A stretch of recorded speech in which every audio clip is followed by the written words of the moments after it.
26-year-old Hayden Suppressi arraigned in court this morning on charges related to 4 separate incidents involving alleged rape and attempted rape in Rochester. He pleaded not guilty and is currently being held in Monroe County Jail. Erica Cost has been speaking to attorneys and police following the developments. She joins us live from the Park Avenue neighborhood with more. Erica.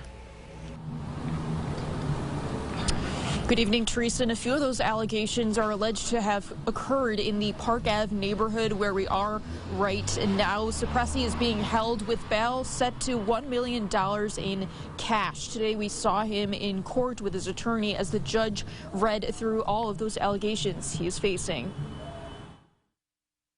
So let me begin by pointing out that you have been charged with a number of offenses.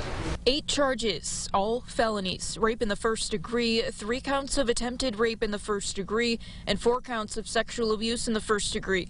4 separate alleged incidents occurring between May through October 29th of this year. We heard the judge reading victim statements today, saying Hayden Suppressi pulled down pants, alleging the victim was hoping to avoid sexual contact.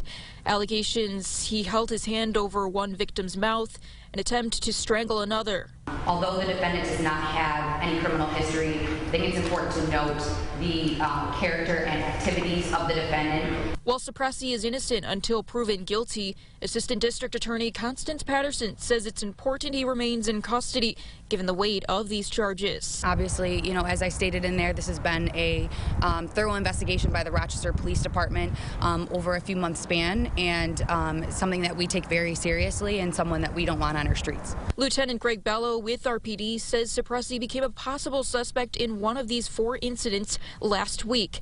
Over the weekend, investigators uncovered more and more details associated with that particular case. On Monday, Bello says they didn't have enough to confirm chatter in the neighborhood of alleged serial rapist. It wasn't until middle of this week, after several search warrants, they were able to secure a case. They were able to identify him positively as a suspect in 3 other incidents. We have to be very careful with what we say because we don't want to jeopardize as we try to take those final steps to secure a prosecutable case.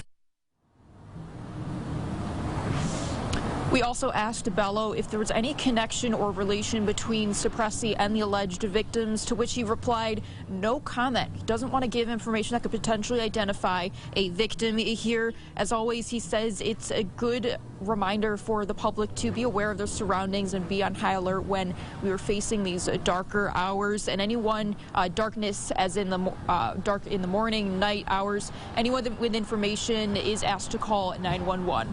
In Rochester, Erica Cost, News 8.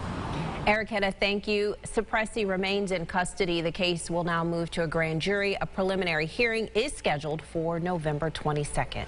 Meanwhile, the man accused of killing 10 people and injuring 3 others in the Buffalo Tops mass shooting is expected to plead guilty to state charges Monday. This being confirmed to CBS News by the accused shooter's attorney.